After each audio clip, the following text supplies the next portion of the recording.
Because आज की आपकी जो क्लास है वो बहुत बेहतरीन क्लास होने वाली है, ठीक है। सर की एंट्री लेट लेट होता है पर ग्रेट होता है। अच्छा जी, चलिए भी बहुत बहुत धन्यवाद। चलो मतलब ये बुराई थी या भलाई थी इसको मैं समझ नहीं पाया। चलिए, लेट है पर ग्रेट है। तो स्टार्ट करेंगे अपना आज का सेशन। देखो भाई, भगवान के घर में देर है पर अंधेर नहीं है, तो ऐसा सेशन लेकर आए हैं आप सभी के लिए कि बेहतरीन मतलब मक्खन मलाई वाला सेशन होने वाला है। आग लगने वाली है बेटा जी अपने आज के सेशन में। हाँ, ठीक है, बहुत गजब का सेशन रहेगा। वो सवाल लेकर आया हूं जो आपकी परीक्षा की रूह होने वाली है। ठीक है, रात भर बैठकर इन सवालों के ऊपर मैंने काम किया है, वो सवाल मैं आप सभी के लिए तैयार करके लाया हूँ। तो क्या सभी तैयार हैं? अब very very very good afternoon to all of you. एक बार जल्दी से कंफर्म करें आपको मेरी ऑडियो क्लियर है, वीडियो क्लियर है। तो शुरुआत करते हैं फिर अपने आज के सेशन की। एक बार जल्दी से सेशन को शेयर कर दो। यहाँ आग लगनी चाहिए आज सभी के सभी। एक बार जल्दी से बेटा सेशन को शेयर कर दो। शुरुआत करेंगे अपने आज के सेशन की इन बेहतरीन लाइंस के साथ कि यही जज्बा रहा तो मुश्किलों का हल भी निकलेगा। यही जज्बा रहा तो मुश्किलों का हल भी निकलेगा। जमी बंजर हुई तो क्या, वहीं से जल भी निकलेगा। जमी बंजर हुई तो क्या, वहीं से जल भी निकलेगा। ना हो मायूस ना घबरा, अंधेरे से मेरे साथी। ना हो मायूस ना घबरा, अंधेरे से मेरे साथी। इन्हीं रातों के दामन से सुनहरा कल भी निकलेगा। इन्हीं रातों के दामन से सुनहरा कल भी निकलेगा। शुरुआत करेंगे अपने आज के सेशन की। क्या सभी तैयार हैं, रेडी हैं? बिल्कुल आग लगने वाली है बेटा अपने आज के सेशन में।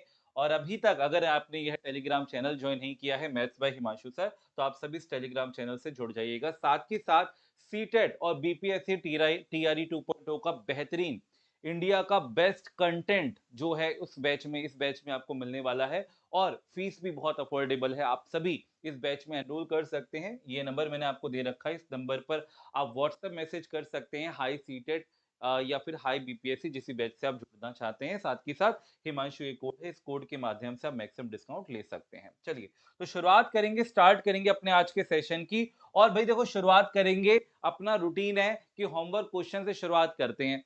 अब देखो जी, इतना आसान सा सवाल ये हमने दिया था आपको, है ना, और बस ये चाहा था, सिर्फ एक चाहत थी कि सब बच्चे इसका आंसर दें। लेकिन वो चाहत, है ना, वो चाहत मेरी पूरी हो नहीं पाई। ठीक है, तो चलो फिर अब आंसर कर दो सभी के सभी। बताओ क्या आंसर आएगा। देखो क्या कह रहा है, माइनस माइनस से गुणा करना है बेटा जी, तो ये प्लस हो जाएगा। 7 तिया कितना हो गया, 21 हो गया।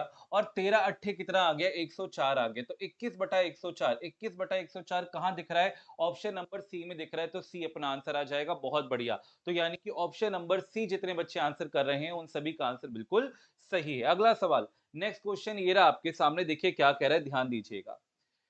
कह रहा है which of the following fraction या फिर fractions can be written as terminating decimal, यानी कि निम्नलिखित में से कौन सी भिन्न या फिर भिन्नों को एक शांत दशमलव के रूप में लिखा जा सकता है। शांत दशमलव कौन सी संख्याएं होती हैं, कौन से भिन्न होते हैं जिनको हम हल करें तो वो अनंत तक ना जाएं। बेसिकली वो आपके शांत दशमलव होते हैं। तो क्या है आपके पास?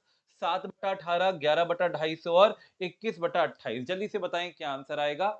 सवाल आपके सामने है, ठीक है। चलिए भाई, सभी के सभी, विवेक, प्रियंका, आरती, बोल दो ना जरा। आय हाय, क्या नाम रखा है बेटा। चलो, बोल दो ना जरा, दिल में जो है छिपा। आओ जरा, आओ जरा, आओ बेटा। क्या कह रहा है? देखो, कह रहा है कि हमें बताना है टर्मिनेटिंग, यानी कि शांत दशमलव। देखो, हमेशा बात ध्यान में रखना, शांत दशमलव भिन्न वो भिन्न होते हैं, कंसेप्ट को समझो।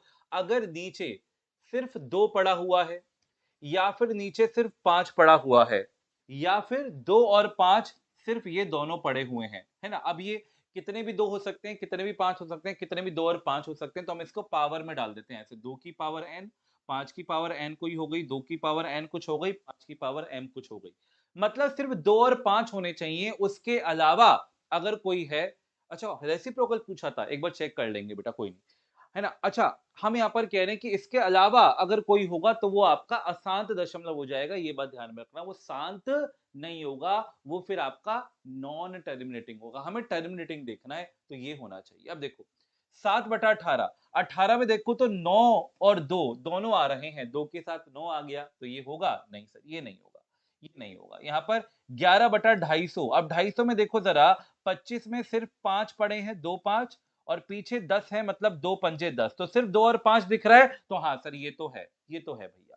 अब 21/28 पर आते हैं। 21/28 को अगर मैं 7 से काटूं, 7 के 21, 7 चौक 28, तो 4 में सिर्फ और सिर्फ क्या आ रहा है, 2 आ रहा है। 4 में सिर्फ और सिर्फ 2 आ रहा है, सिर्फ और सिर्फ 2 आ रहे हैं और कुछ मौजूद नहीं है। और अगर ये होगा तो ये भी हमारा बनेगा टर्मिनेटिंग, यानी कि शांत दशमलव भिन्न।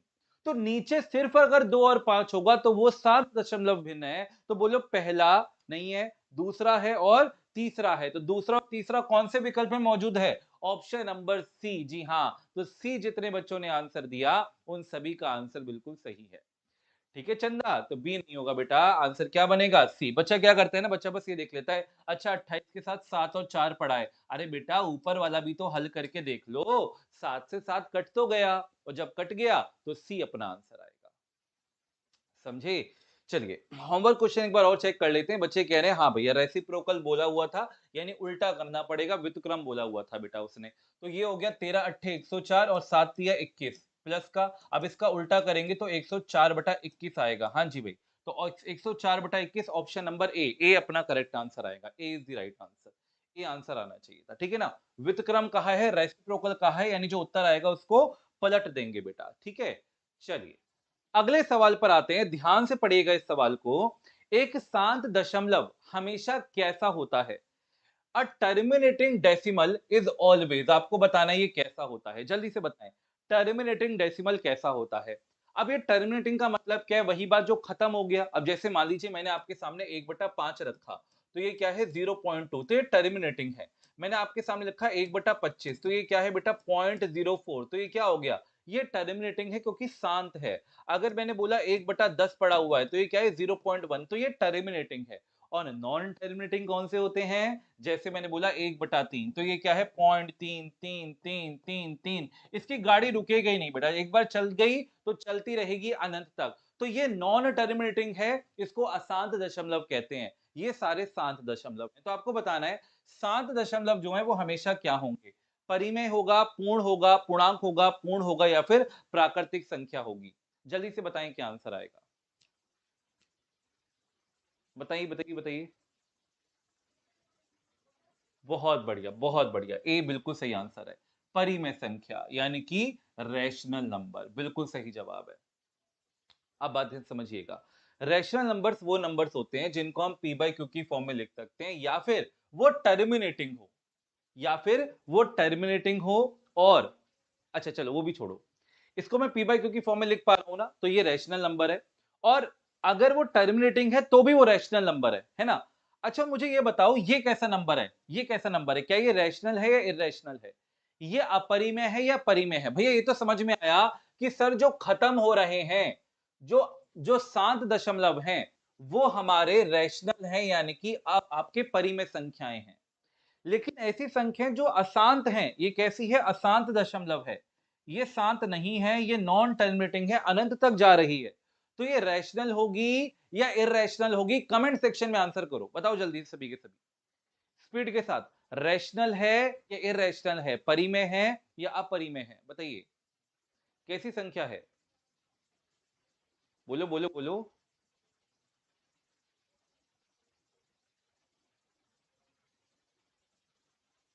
1/3 भी तो रैशनल है ना? हमने कब, अभी तो हम पूछ रहे हैं आपसे। अपरिमेय, बेटा ये भी रैशनल है, ये भी रैशनल है। अरे इसको हम पी बाई क्यू की फॉर्म में लिख तो पा रहे हैं, 1/3, ये भी रैशनल है। तो परिमेय संख्याएं वो संख्याएं होती हैं जो, जिनमें अंक जो है वो अंत हो रहे हो, या फिर अंत ना हो लेकिन अंकों की आवर्ती हो, यानी रिपीटिशन हो। नलायको रैशनल कर रहे हो, पिटाई कर दूंगा, पिटाई कर दूंगा। ये भी रैशनल है, अबे रैशनल है, अंकों की आवर्ती है, रिपीटिशन है मेरा लाल। अगर रिपीटिशन होगा तो फिर चाहे अनंत तक क्यों ना चला जाए, ये नॉन टर्मिनेटिंग ही क्यों ना हो, तब भी ये रैशनल ही रहेगा।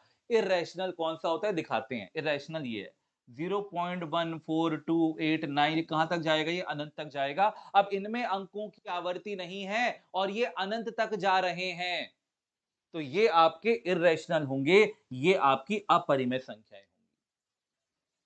समझे? तुक्के लगाते हो रैशनल और इरेशनल है।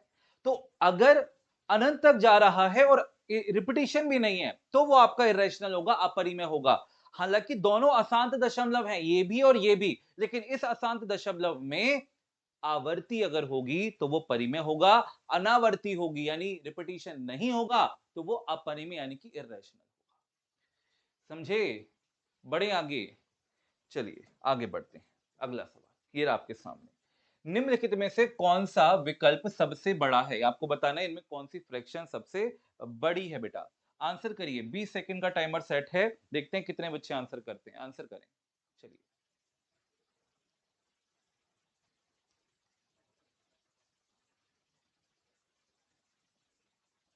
बताइए बेटा क्या आंसर आएगा।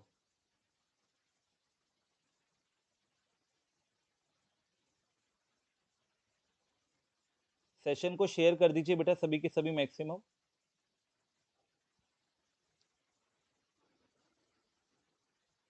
हाँ जी। देखिए जरा, निम्नलिखित में से कौन सा विकल्प सबसे बड़ा है, आपसे ये पूछ रहा है। अब बताओ जरा। सबसे पहले हम देखेंगे प्रॉपर और इम्प्रॉपर, है ना, यानी उचित और अनुचित भिन्न। वो हम देख सकते हैं। तो ये भी उचित है, प्रॉपर है, क्योंकि ऊपर छोटा नीचे बड़ा, ऊपर छोटा नीचे बड़ा प्रॉपर, ऊपर छोटा नीचे बड़ा प्रॉपर, ऊपर छोटा नीचे बड़ा प्रॉपर। सारे प्रॉपर फ्रैक्शन है, सारे उचित भिन्न है। अब आप क्या करो ना, देखो, अगर मैं इसको 100 से गुणा करूं, अगर मैं इसको 100 से गुणा करूं, अगर मैं इसको 100 से गुणा करूं और अगर मैं इसको 100 से गुणा करूं, तो अगर आपको सभी ने प्रतिशत पढ़ा है, परसेंटेज पढ़ा है, तो आप इसको हल नहीं करोगे, आप चमकाओगे।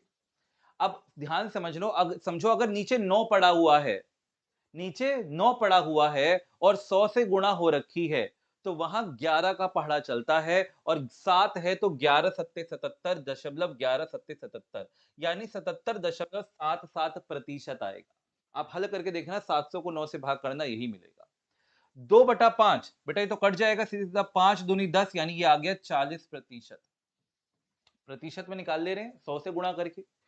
3/8 37.5%, आपको पता होना चाहिए बेटा, 37.5% 3/8 होता है। और 5/11, जैसे 9 में चला था 11 का पहाड़ा, तो 11 में चलता है 9 का पहाड़ा, ये आपस में उल्टे होते हैं। तो 9 पंजे 45 दशमलव 9 पंजे 45।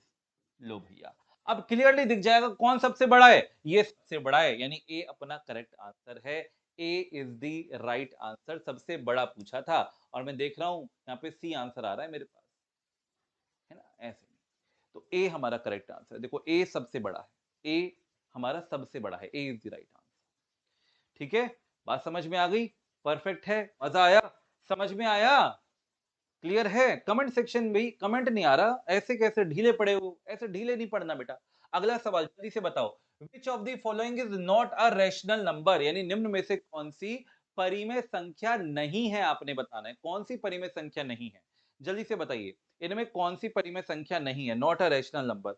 देखते हैं कितने बच्चे आंसर कर पाते हैं। 20 सेकंड का टाइमर सेट है, आंसर करिए, बताइए क्या आंसर आएगा।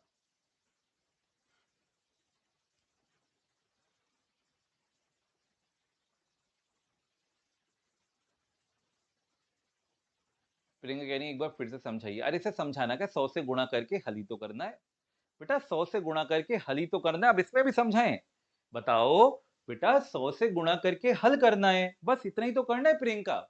प्रियंका भी बता दूंगा दोबारा, बेटा पहले यहाँ पर आ जाओ। ठीक है, या लो, कुछ नहीं है प्रियंका, कुछ भी नहीं है बेटा, कुछ नहीं है मेरा लाल।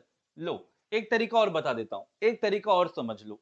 100 से गुणा करने में तुम्हें दिक्कत हो रही है, एक तरीका और ले लो। मुझे बताओ इनके बीच का अंतर कितना है, 2 का। यहाँ अंतर कितने का है, 3 का। यहाँ अंतर कितने का है, 5 का। यहाँ अंतर कितने का है, 6 का। तो आप इन सब का ले लो एलसीएम। आप कहोगे सर एलसीएम भी लेने में दिक्कत होती है, क्यों इतना इतनी दिक्कत क्यों होती है? बड़े वाले नंबर का पहाड़ा पढ़ो। तो 6 का पहाड़ा पढ़ो, तो 6 पंजे 30, 30 बेटा सभी के पहाड़े में आता है, 30 एलसीएम हो गया। अब आपको क्या करना है, देखो मैं एक तरीका और बता रहा हूं, आपको क्या करना है कि सब अंतर को, इन सब अंतर को समान बनाना है, यानी 30 बनाना है। तो मुझे बताओ, 2 को किससे गुणा करूं कि 30 बन जाए, 15 से। 3 को किससे गुणा करूं कि 30 बन जाए, 10 से। 5 को किससे गुणा करूं कि 30 बन जाए, 6 से। और 6 को किससे गुणा करूं कि 5 बन जाए, है ना, 30 बन जाए 5 से। यानी कि आपको सबको 30 बना लेना है। एलसीएम सबका क्योंकि 30 बन रहा है, सबको 30 बना दिया। अब जिससे गुणा करी ना, उसकी उठा के न्यूमरेटर यानी अंश से गुणा कर लो, बस ये करना है। यानी 15 सत्ते 105।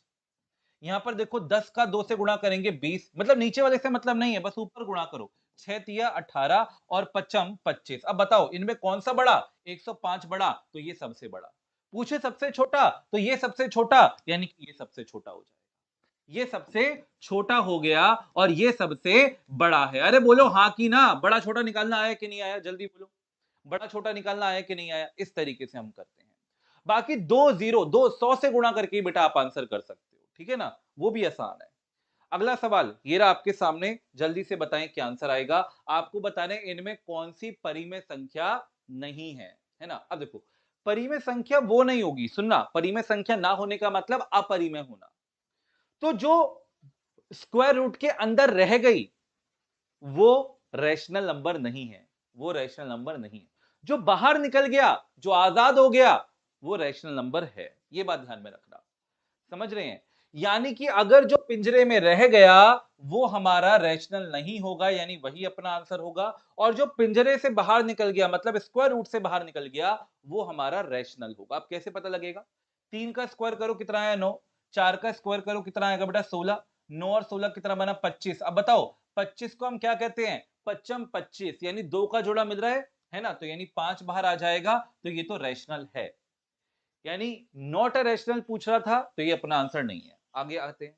1296 दशमलव हटाएंगे तो नीचे 100 आ गया। 100 का मतलब होता है 10 गुणा 10, और 1296 का मतलब 6 का 4 बार गुणा करोगे तो 1296 ही मिलेगा।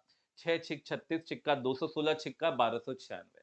यानी यहां भी जोड़ा मिल रहा है, यहां भी जोड़ा मिल रहा है। जहां जोड़ा मिलेगा वो पिंजरे से आजाद हो जाएगा, फुरफुर हो जाएगा। समझ रहे हो? और अगर ये फुर हो गया बेटा, तो ये भी रैशनल है। वो कह रहा है नॉट रैशनल, यानी ये आंसर नहीं है। आगे बढ़ते हैं, 125 और 900 पर आते हैं। अगर मैं 900 की बात करूं तो 9 का मतलब है 3 तिया 9, और ये 2 जीरो का मतलब है कि यहां 2 10 पड़े हुए हैं। तो भैया जोड़ा मिल गया। जोड़ा मिल गया तो अब कहां ये रुकेंगे? आजाद हो जाएंगे। और अगर आजाद हो गए तो ये हमारा रैशनल होगा। वो नॉट ए रैशनल पूछ रहा है, यानी ये भी आंसर नहीं है। तो ये अपना आंसर 125। क्यों? क्योंकि 125 के अंदर 5 गुणा 5 गुणा 5 पड़ा है। पचम 25 पंजे 125। 5 का जोड़ा मिला वो तो बाहर आ जाएगा, लेकिन ये बेचारा तड़पता रह जाएगा। इसको कोई मिल नहीं पाएगा, और पिंजरे में जो रह गया वही हमारा इरेशनल या नॉट अ रैशनल बनेगा। ये हमारा रैशनल नहीं है, यानी यही अपना आंसर है। समझ में आ गया भाई? बड़े आगे। अगला सवाल ये रहा आपके सामने, बताइए क्या आंसर आएगा। एक परिमेय और अपरिमेय संख्या का गुणनफल है, जीरो को छोड़कर, यानी जीरो नहीं लेना। आप मुझे बताइए कि जब मैं एक रैशनल और इरेशनल को मल्टीप्लाई करता हूं तो मेरे पास क्या आता है? मेरे पास क्या आता है? देखिए, ऑलवेज एन इंटीजर, क्या हमेशा एक पूर्णांक आएगा? Always a rational number, rational number यानी कि हमेशा एक परिमेय संख्या आएगी, हमेशा परिमेय संख्या आएगी। आगे, समटाइम्स रैशनल समटाइम्स इरेशनल, कभी परिमेय कभी अपरिमेय, या फिर ऑलवेज इरेशनल यानी कि हमेशा ही अपरिमेय आएगी। जल्दी से बताइए क्या आंसर आएगा। चलिए,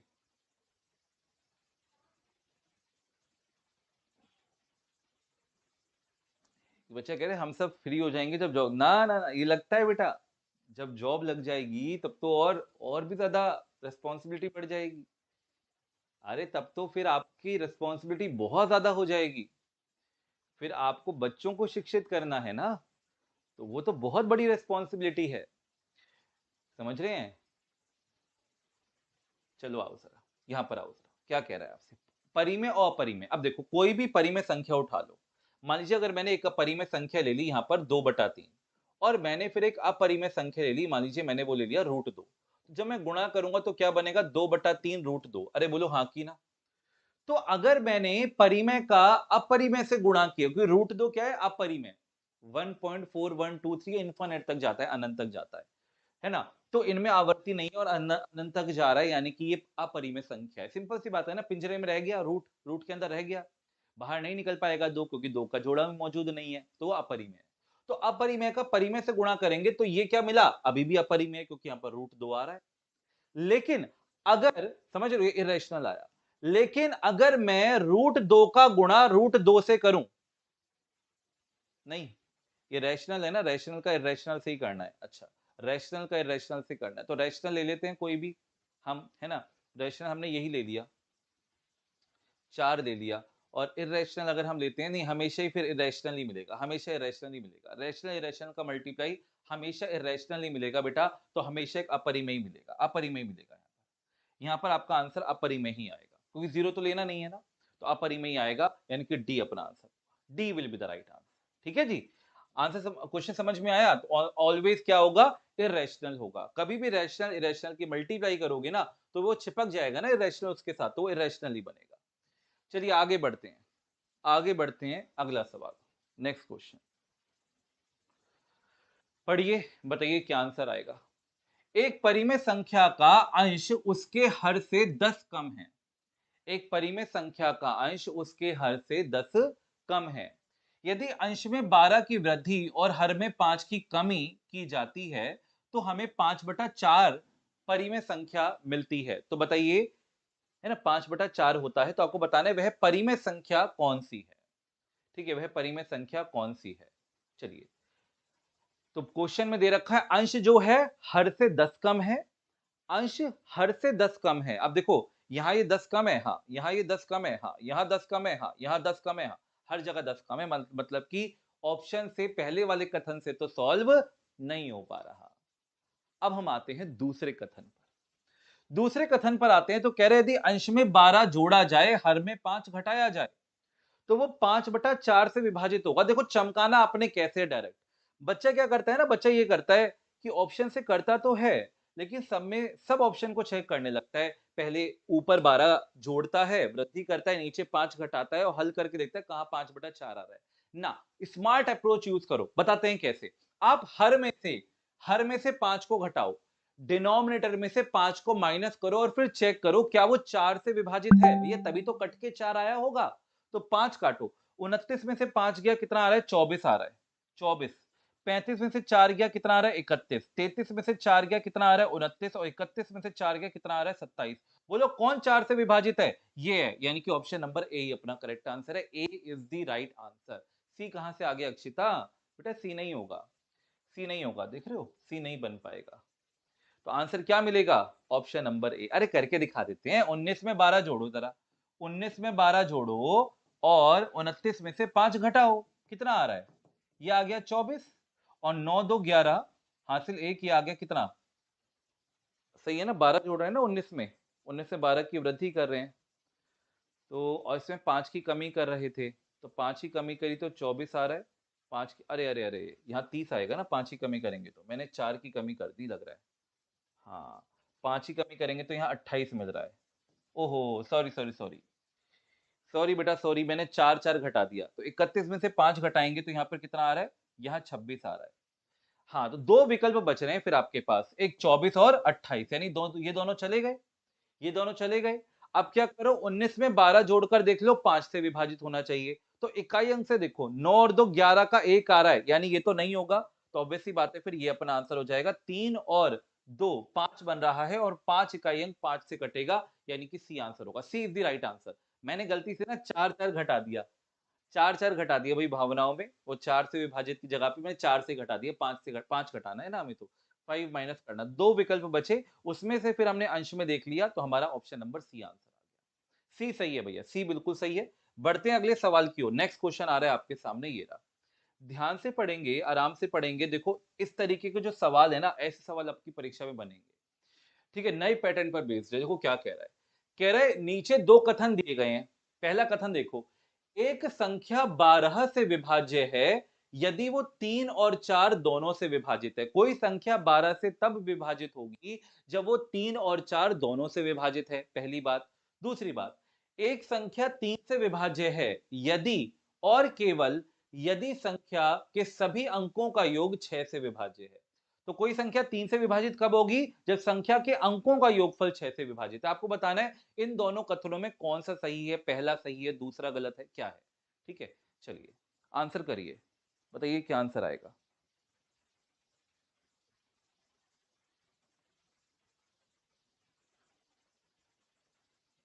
दिक्कत आ रहा है? अभी रिपीट कर देते हैं बेटा, कुछ नहीं करना निशा इसमें बेटा। आपने क्या करना है, देखो 12 की वृद्धि करो, 12 की वृद्धि करो और यहाँ पर 5 से विभाजित होना चाहिए, ऐसे चेक कर लो। ठीक है, तो आप क्या करो ना, इकाई अंक को इकाई अंक में जोड़ो, 9 और 2 कितना आ रहा है, 11। इकाई अंक 0 या 5 बनना चाहिए, तब 5 से विभाजित होगा, तो ये आंसर नहीं है। 2 और 5 7, 7 इकाई अंक आ रहा है, 5 से विभाजित नहीं होगा। 2 और 3 5, 5 इकाई अंक आ रहा है, ये 5 से विभाजित है। और 2 और 1 को जोड़ा तो 4 आ रहा है, 4 5 से विभाजित नहीं है इकाई अंक, तो यानी कि ये अपना आंसर हो जाएगा। मात्र बस ये करा कि 2 वृद्धि थी तो 12 जोड़ना था ऊपर, तो इकाई अंक को इकाई अंक में जोड़कर देखा, अगर अंत में 0 या 5 बनेगा तो ही वो 5 से विभाजित होगा, क्योंकि कट के 5 आ रहा है। तो यही हमारा आंसर हो गया। इस तरीके से कर सकते हो बहुत आसानी से। इस सवाल पर आते हैं बेटा। भाई आप सभी को पता है, अगर कोई संख्या 12 से विभाजित होगी तो पक्की बात है वो 3 से भी होनी चाहिए और 4 से भी होनी चाहिए। पहला कथन बिल्कुल सही है, लेकिन दूसरा गलत है।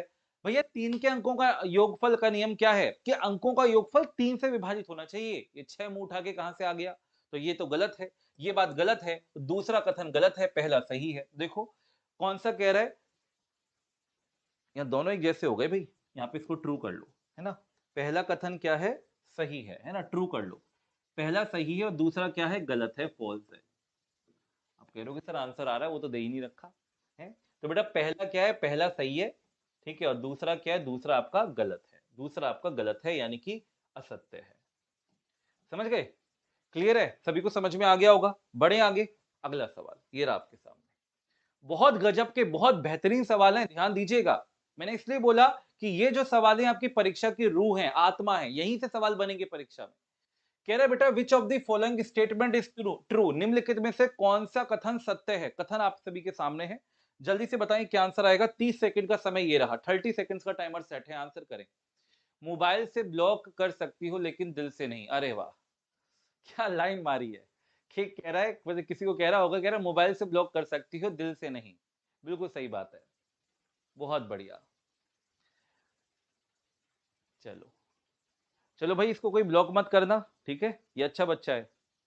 देखो दिल की बातें कर रहा है, प्यार भरी बातें कर रहा है ना, इतना प्यारा है।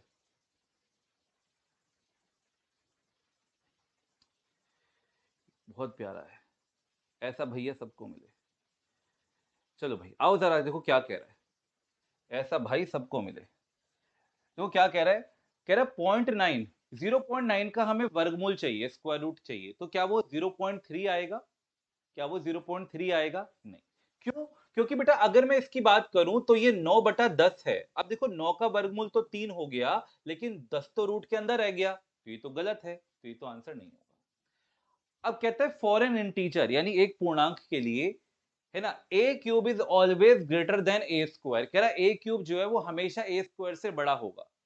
अब देखने में लगता है कि ए क्यूब जो है वो हमेशा ए स्क्वायर से बड़ा होगा, किसके लिए, किसी पूर्णांक के लिए, हमें देखकर लगता है। क्या ऐसा है? तो देखो पूर्णांक क्या है, पूर्णांक तो कुछ भी हो सकता है ना। मान लीजिए पूर्णांक मैंने -1 ले लिया, -1 का क्यूब कर रहे हैं और यहाँ -1 का हम स्क्वायर कर रहे हैं। तो आप मुझे बताएं, -1 का स्क्वायर क्या आएगा, 1, और -1 का क्यूब क्या आएगा, -1। तो बताओ जरा, क्या -1 1 से बड़ा है ना? ये तो गलत बात है। -1 1 से कहां बड़ा है, नहीं बड़ा है। तो कहने का मतलब ये भी क्या है, गलत है, ये कथन भी क्या है, गलत है। समझ रहे हो? बड़ा मजेदार सवाल है बेटा, बड़ा मजेदार सवाल है। अंदर से ना दिल आत्मा रूह सारी, सारी बेटा सब निकाल देगा। समझ रहे हो? और जो दिल में बसता है उसको भी निकाल देगा। बेटा ऐसा सवाल है, पढ़ ले मेरे लाल। तो क्या कह रहा है आगे, कह रहा है A square ends in 9 then A cube ends in 7। अब देखो यहाँ पर क्या कह रहा है, कह रहा है अगर किसी संख्या का वर्ग का इकाई अंक 9 है। अब किसके संख्या के वर्ग का इकाई अंक 9 है भैया? 7 का वर्ग का इकाई अंक 9 है, 7 सत्तू सत्तू 49 होता है, 49 का 9 आ गया। तो कह रहे हैं उसी उसी का अगर मैं क्यूब करता हूं तो क्या इकाई अंक 7 मिलेगा ना, इकाई अंक तो 3 मिल रहा है। 7 सत्तू सत्तू 49, 49 का 7 से गुणा करेंगे 343, तो 3 मिल रहा है। वो कह रहा है 7 मिलेगा, तो ये भी गलत है, ये भी गलत है। कह रहा है अगर ए बी को डिवाइड करता है तो ए क्यूब को बी क्यूब डिवाइड करेगा। बिल्कुल सही बात है भैया, अगर ए को बी भाग करता है तो ए क्यूब मतलब 3 ए हो गए, तो इसको 3 बी भाग करेंगे कि नहीं करेंगे? बिल्कुल करेंगे भैया, जब ये इसको भाग करेगा, ये इसको करेगा, ये इसको करेगा, यानी कि ऑप्शन नंबर डी बिल्कुल सही है। तो एज अ टीचर मेरा काम था आपको सब विकल्पों के बारे में समझाना, लेकिन परीक्षा के अंदर आप थोड़ा नजर मारोगे तो आपको दिख जाएगा, हाँ ए बी को भाग कर रहा है तो ए क्यूब बी क्यूब को भी करेगा, ये बिल्कुल सही बात है। सीधा डी को ठीक करोगे, आगे बढ़ोगे। वहां हमें पीएचडी थोड़ी करनी है बेटा, है ना, सीटेट देना है भैया, सीटेट क्वालिफाई करना है। अगला सवाल ये रहा आप सभी के लिए, क्या कह रहा है, वह निम्नतम संख्या ज्ञात कीजिए जिसे इस संख्या में से घटाने पर प्राप्त संख्या 16 से विभाजित हो।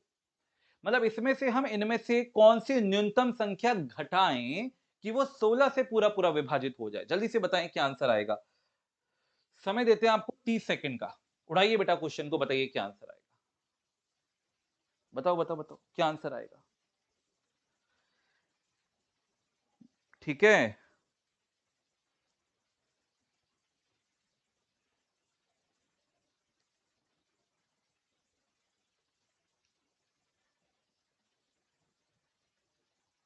आंसर करिए सभी, बताइए क्या आंसर आएगा।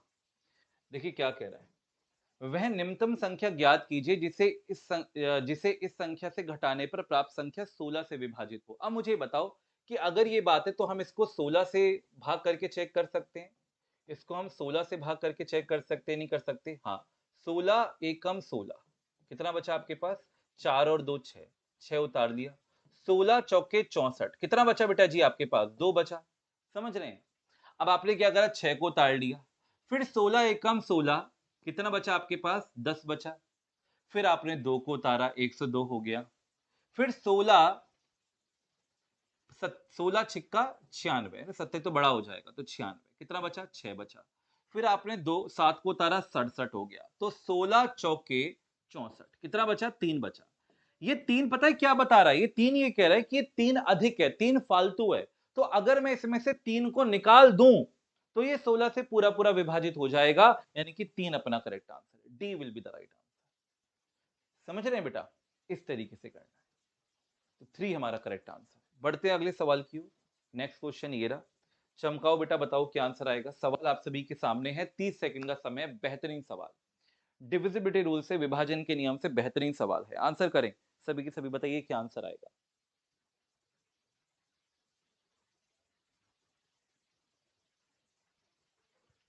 एक बार सभी सेशन को लाइक और शेयर कर दें। एक बार सभी सेशन को लाइक और शेयर कर दें। बहुत मेहनत लगती है बेटा सेशन को बनाने में, तो आप लोगों का जो प्यार है, वो दुलार है, वो नहीं मिलेगा अपने हिमांशु सर को। तो फिर मतलब वो जो कहते हैं ना हिम्मत है, जैसे कहता हूँ मैं आप लोगों को जोश देता हूँ, मोटिवेशन देता हूँ कि नहीं भाई आपने हार नहीं माननी।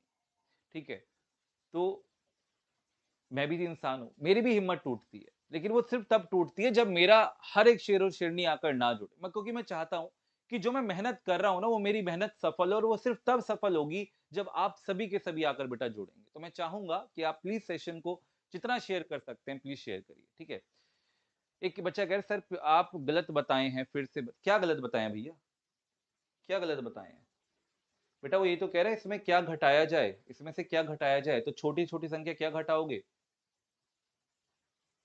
हम्म, चलो आओ जरा, यहाँ यहाँ पर देखते हैं बेटा। कह रहे बताइए इस संख्या को हम 88 से विभाजित कह रहे हैं, तो बताइए x माइनस वाई का मान क्या आएगा। अब अगर मैं कह रहा हूं 88 से विभाजित है, तो मतलब वो 8 और 11 दोनों से विभाजित होनी चाहिए, बोलिए हाँ कि ना। और अगर वो 8 और 11 दोनों से विभाजित होनी चाहिए, तो 8 के लिए आपने क्या करना है, मात्र अंतिम के 3 अंकों को 8 से भाग करके चेक करना है। तो आप मुझे बताइए 9 1 और y, 9 8 से भाग करें तो देखिए 8 एकम 8, 9 में से 8 गया, कितना बचा, 1 बचा, 1 को उतारा 11 हो गया, 8 एकम 8, 11 में से 8 गया, 3 बचा, y। अब यहाँ पे y, अब मुझे बताओ 3 के साथ मैं क्या उतारूं, 2, तो 8 से पूरा पूरा कटेगा, 8 चौक 32, तो y का मान 2 हो गया। तो ऐसे ना आपने दिमाग में निकाल लेना है कि अच्छा ये 2 आ गया।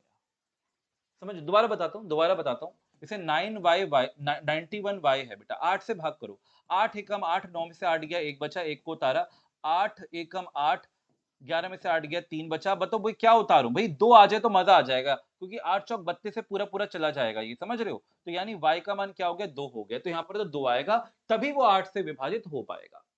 अब 11 का नियम लगाएंगे। 11 का नियम क्या कहता है, ध्यान दीजिएगा, 179x0912। 11 का नियम कहता है इस अंक में एक को छोड़कर अगले वाले को छोड़कर अगले वाले को जोड़िए, यानी 1 और 9 10 और 0 10 और 1 11, ये बना 11। अब यहां पर आओ, 7 और x, 7 प्लस एक्स प्लस 9 कितना बना, या ऐसे देखो 7 और 2 कितना बनेगा, 9 बनेगा, 9 और 9 कितना हो गया 18, 18 जमा में x, यानी 18 प्लस एक्स। ठीक है, अब इसमें से मैं क्या माइनस करूं, सुनना, मतलब 18 प्लस एक्स में से अगर मैं 11 को माइनस करूं तो ऐसी संख्या बननी चाहिए जो 11 बने, है ना, 0 बने या 11 बने, समझ रहे हो ना। अब 0 तो बन नहीं सकती क्योंकि ये 11 नहीं बन सकता, 11 में से 11 घटता तभी 0 आता, यानी x का मान कुछ ऐसा डालना होगा कि इनका अंतर 11 आ जाए। अभी देखो 18 11 के बीच का अंतर 7 है, तो कितना इसको और चाहिए, 4 और चाहिए, 4 और मिल जाए तो ये 11 बन जाएगा। 8 18 11 का अंतर अभी 7 है, 4 और मिल जाए तो 11 मिल जाएगा, यानी x का मान 4 आ गया, x का मान 4 आ गया। y का मान कितना था, y का मान 2 था, तो 4 में से 2 गया, 2 अपना आंसर आएगा, ऑप्शन नंबर डी। बड़ा गजब का सवाल है बेटा, बड़ा गजब का सवाल, बहुत शानदार सवाल है। ठीक है, ऐसे सवाल आपको कहां मिलेंगे मुझे बताओ, टेक्स्ट बुक के अलावा ऐसे सवाल आपको कहां मिले, कौन करा रहा है आपको सीटेट में, मुझे बताओ। कोई नहीं कराएगा, क्योंकि वो चाहते ही नहीं है, वो चाहते हैं बच्चा ना ऐसे कर ले, 1 2 3 हाँ ये लग गया, ऐसे नहीं होता। जो परीक्षा में सवाल, जो एग्जामिनर सोच रहा है, वो सोच रखनी पड़ेगी, उस तरीके के सवाल आपको सॉल्व करने पड़ेंगे। ठीक है, भाग सर नहीं समझे, सुमित भाग करना बेटा नहीं समझे, 8 एकम 8 भाग, 9 में से 8 गया, एक आ गया बेटा, एक उतारा, 8 एकम 8, 11 में से 8 गया, 3 बचा। फिर अब मुझे बताओ यहाँ पर कुछ उतारना है ना, तो क्या उतारूं कि 8 से पूरा पूरा विभाजित हो जाए, तो 8 के पहाड़े में देखो ना, 3 की लाइन में क्या जाता है, 32, 8 चौक 32, तो 32 यहाँ पे कब आएगा, जब y यहाँ पर 2 हो, तभी तो उतर पाएगा, तो y को हमने 2 बोला, ऐसे आया। ठीक है, अगला सवाल, नेक्स्ट क्वेश्चन ये रहा आप सभी के लिए, बताइए क्या आंसर आएगा। यदि दो वर्गों के क्षेत्रफल का अनुपात 16:9 है, तो उनके परिमापों का अनुपात क्या आएगा। अच्छा सवाल है, बताइए क्या आंसर आएगा सभी के सभी। चंदा कुमारी कह रही है सर चमकाएंगे चमकाइए, चमकाइए नहीं समझे, अरे चंदा बेटा, आपके नाम चंदा, आपके नाम में ही चमत्कार है, जैसे गोल गोल चंदा चमकता है ना बेटा चंदा, वैसे ही ये भी चमकेगा। ठीक है, मैं मानता हूँ आप रेगुलर आकर जोड़ते हो, लेकिन थोड़ा ना फोकस कम है आपका, अभी आपके आंसर कभी कभी बहुत ज्यादा गलत हो जाते हैं। कोई नहीं, सेशन को फिर से देखना, चंदा डेफिनेटली चमकेगा। ठीक है, और इससे बेहतरीन तरीका और कोई नहीं है, ये बेहतरीन तरीका है, मतलब ये बेस्ट वे है जो आपको कराता हूं। अब यहां पर आओ, दो वर्गों का क्षेत्रफल का अनुपात 16:9 है, तो परिमापों का अनुपात क्या होगा। परीक्षा में आप गए, आपने देखा अच्छा ये क्षेत्रफल का अनुपात है, और पूछे परिमाप का अनुपात है, तो इसका वर्गमूल डाल देना, बस बात खत्म है, 4:3, यानी ये हो गया अपना आंसर, खत्म कहानी, खल्लास मामला। अब ऐसा है क्यों, तो वो समझना होता है। देखो जी, एरिया जो होता है, एरिया का अगर मैं रेशियो यानी अनुपात देखूं, तो वो होता है इनके साइड का स्क्वायर, इनकी भुजा का वर्ग, है ना, वर्गों की स्क्वायर है ना, तो वर्गों की भुजा का वर्ग जो होता है वो एरिया होता है।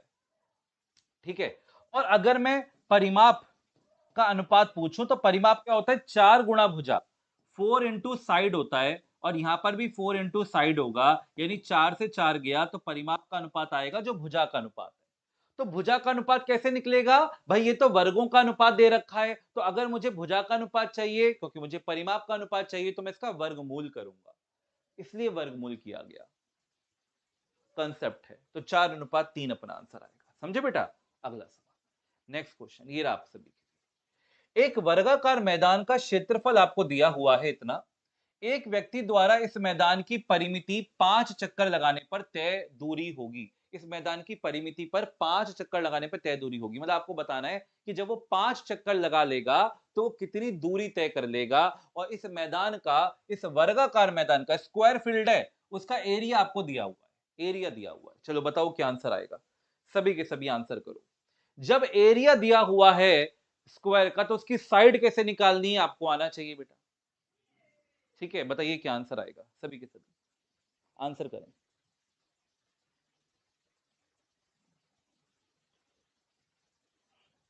सेशन को सभी एक बार लाइक और शेयर कर दे बेटा मैक्सिमम।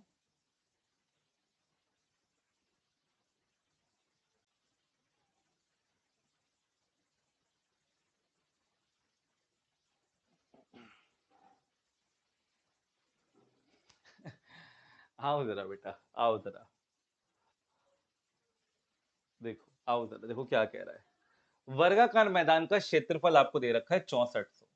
आप मुझे बताओ क्षेत्रफल अगर 6400 है तो भुजा क्या होगी? तो 6400 का वर्गमूल कर दो तो भुजा आ जाएगी। जब भी एरिया दे रखा है उसका स्क्वायर रूट ले लो तो साइड आ जाएगी। 64 का वर्गमूल कितना बनेगा? 8, और दो जीरो है तो पीछे कितना आ गया? 80। 80 भुजा आ चुकी है। अब मुझे बताओ कि परिमाप क्या बनेगा? भाई एक चक्कर में पूरा चक्कर, मतलब पूरा चक्कर लगाया जा रहा है, तो यानी कि चारों की चारों भुजाएं, इस स्क्वायर की, इस वर्ग की चारों भुजाएं तय की जा रही हैं। एक भुजा की लंबाई 80 है तो चार भुजा की कितनी हो जाएगी? 80 का 4 से गुणा करेंगे यानी कि 320। 320 मीटर इतनी लंबाई तय करेगा एक चक्कर में, इतनी दूरी तय करेगा एक चक्कर में। अपन को 5 चक्कर लगवाने हैं तो 5 से गुणा कर देंगे। एक व्यक्ति द्वारा इस मैदान की परिमिति 5 चक्कर लगाने पर तय दूरी होगी। The distance travelled in 5 rounds on its perimeter. हाँ भाई, 5 से गुणा करेंगे, देखो कितना आ रहा है। गुणा करते हैं तो एक तो जीरो हो गया, 32 160 आ गया, यानी कि कितना आ गया? 1600 मीटर आ गया। अब देखोगे सर ये तो ऑप्शन में दे ही नहीं रखा है, 160 मीटर दे रखा है ना। किलोमीटर में निकालो, किलोमीटर में निकालोगे तो 1000 से भाग करोगे तो दो जीरो से दो जीरो, यानी कि 1.6 किलोमीटर अपना आंसर आएगा, जो कि ऑप्शन नंबर सी में नजर आएगा। तो जो दिखता है वो होता नहीं, जो होता है वो दिखता नहीं। समझ रहे हो बेटा? ऑप्शन नंबर सी हमारा करेक्ट आंसर आएगा, 1.6 किलोमीटर हमारा आंसर है। क्लियर? बढ़े आगे? चलो अगला सवाल ये रहा आप सभी के। यदि 9 सेंटीमीटर और 12 सेंटीमीटर भुजाओं वाले दो वर्गों के परिमाप का योग तीसरे वर्ग के परिमाप के बराबर है। समझना जरा, एक वर्ग दे रखा है बेटा आपको छोटा, ठीक है, इसकी, इसका जो परिमाप है वो 9 सेंटीमीटर है। अच्छा भुजा है 9 सेंटीमीटर, ठीक है। दूसरा जो वर्ग है इसकी भुजा कितनी दे रखी है? 12 सेंटीमीटर। 12 सेंटीमीटर, ये भी 12, ये भी 12 है ना, इस तरीके से ये भी 9 और ये भी 9। कह रहे इनके परिमाप का जो योगफल है, यानी P1 P2 दोनों पेरीमीटर का जो सम है वो तीसरे वाले स्क्वायर के पेरीमीटर के बराबर है। आपसे ये कहा जा रहा है। तो कह रहा है तीसरे वर्ग का क्षेत्रफल ज्ञात करो, एरिया बताओ कितना होगा। चलो बताओ क्या आंसर आएगा, सभी के सभी आंसर करो, बताओ बेटा।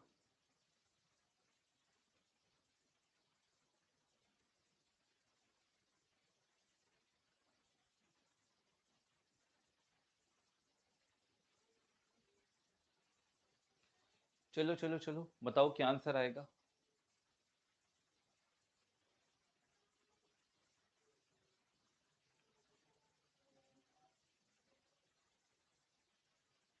देखो क्या कह रहा है, ध्यान दीजिएगा बेटा। आपको बताना है परिमाप इन दोनों के योग, परिमाप का योगफल क्या है ना, इस वर्ग के परिमाप के बराबर है। तो मुझे बताओ कि 9 और 12 को अगर मैं जोड़ूं, सुनना मेरी बात ध्यान से, अब जो मैं आपको बताने जा रहा हूं, कि अगर परिमाप का योगफल इसके परिमाप के बराबर है तो जो इसकी भुजा होगी ना वो इनकी भुजाओं के ही योगफल के बराबर होगी। हाँ जी, ये चमकाने का तरीका है, इस सवाल को चमकाने का तरीका है। यानी आप सीधा 12 और 9 को जोड़ोगे कितना आएगा बेटा? 21। और अगर मुझे इसका एरिया चाहिए तो 21 का स्क्वायर करूंगा, आंसर आएगा 441। पलक झपकते ही आंसर निकल के आएगा, पलक झपकते ही। एक बात, एक मुद्दा ध्यान में रखना कि अगर दो वर्गों के परिमाप का योगफल तीसरे के परिमाप के बराबर है तो उनकी भुजाओं का योगफल भी तीसरे की भुजा के बराबर होगा। यानी कि 9 और 12 को अगर आप जोड़ोगे तो 21 बनेगा, और 21 इसका भुजा होगी, और 21 का वर्ग अगर मैं करूंगा तो 441 अपना आंसर मिलेगा। समझ गए बेटा? चलिए बढ़े आगे। अगला सवाल ये रहा आप सभी के सामने, जल्दी से बताओ क्या आंसर आएगा। 30 सेकंड का टाइमर सेट है। आयतन से सवाल है, घन के आयतन से। चलिए भाई जल्दी से बताएं क्या आंसर आएगा। बहुत बेहतरीन सवाल है बेटा, आंसर करिए सभी के सभी, बताइए क्या आंसर आएगा।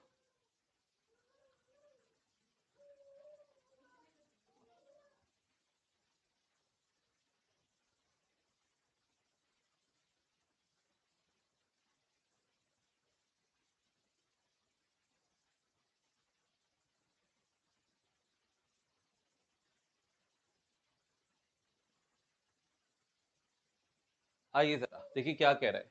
क्यूब का जो वॉल्यूम है वो आपने निकालना है, ठीक है। अगर उसका डायगोनल जो है वो कितना दे रखा है? 4√3। बेटा जी एक बात ध्यान में रखिएगा, क्यूब के डायगोनल का जो फॉर्मूला होता है क्यूब, घन के विकर्ण का, घन का विकर्ण क्या होता है? देखो ये घन है, ये क्यूब है बेटा, ये क्या है? ये क्यूब है, यानी ये घन है। ये क्या है? ये घन है। और इसके अगर मैं विकर्ण की बात करूं तो विकर्ण कहाँ होगा? इसका विकर्ण कहां पर होगा? देखो ये रहा, इस वाले फेस का ये वाला कॉर्नर और पीछे वाले का ये वाला, तो इसको ज्वाइन कर दो तो ये विकर्ण है, यानी कि डायगोनल है। इसका जो सूत्र होता है वो √3 गुणा में भुजा होता है, यानी कि साइड होता है। बात समझ रहे हो मेरी? तो √3 से √3 गया तो भुजा आ गई आपके पास। और अब आपको इसका क्या चाहिए? आयतन चाहिए, वॉल्यूम चाहिए। तो वॉल्यूम क्या होगा? इसी भुजा का क्यूब कर दो तो आयतन आ जाएगा, यानी कि 64 अपना आंसर आएगा, 64 अपना आंसर है, 64 अपना आंसर आएगा। समझे? इस तरीके से क्लियर है मामला? बात समझ में आ गई? अगला सवाल ये रहा आप सभी के सामने। रश्मि ने बाजार जाकर घनाकार बॉक्स में 8 लीटर तेल खरीदा, तो घनाकार बॉक्स की भुजा कितनी होगी? आपने ये बताना है। चलो भाई, घनाकार है ना, घनाकार क्यूबिकल बॉक्स है बेटा, ऐसा ही बॉक्स है ये, इस तरीके से बॉक्स है ये, क्यूबिकल बॉक्स होता है, ठीक है ना? इस तरीके से क्यूबिकल बॉक्स है। आपसे कह रहा है कि 8 लीटर तेल खरीद रही है, तो आपको बताना है उसकी भुजा कितनी है। मतलब इसमें 8 लीटर तेल आता है, इसमें 8 लीटर तेल आता है। अब एक बात आपको पता होनी चाहिए कि 1 लीटर जो होता है ना, वो 1000 सेंटीमीटर क्यूब के बराबर होता है। तो अगर यहाँ पे 8 लीटर तेल है, तो 8000 सेंटीमीटर क्यूब इसका वॉल्यूम, यानी इसका आयतन हो गया, क्योंकि यहां इसमें 8 लीटर तेल पड़ा हुआ है। और इसका सूत्र क्या होगा भैया? भुजा का भुजा से 3 बार गुणा करते हैं, अभी आपको मैंने बताया था, साइड का क्यूब होता है। तो अगर मैं क्यूब हटाऊंगा तो यहाँ क्यूब रूट यानी कि घनमूल लग जाएगा। तो बोलो जरा, 8 का घनमूल क्या बनेगा? 2, क्योंकि 2 दूनी 4 दूनी 8 बनता है, और यहाँ 3 जीरो तो 1 जीरो आ जाएगी, यानी कि 20 सेंटीमीटर इसकी भुजा यानी कि साइड हो जाएगी। बात समझ रहे हो? तो 20 अपना आंसर आएगा। Option number A is the right answer, A हमारा आंसर आएगा। क्लियर है सभी को? बात समझ में आ रही है? हाँ जी, तो A will be the right answer, A अपना आंसर आएगा। ठीक है, चलिए अगला सवाल। और ये सवाल जो रहेगा ये आपका आज का होमवर्क क्वेश्चन रहेगा। ठीक है, आप लोग इसका स्क्रीनशॉट ले लीजिए बेटा, इसका स्क्रीनशॉट ले लीजिए। होमवर्क क्वेश्चन आपका रहेगा, ध्यान से पढ़ लो।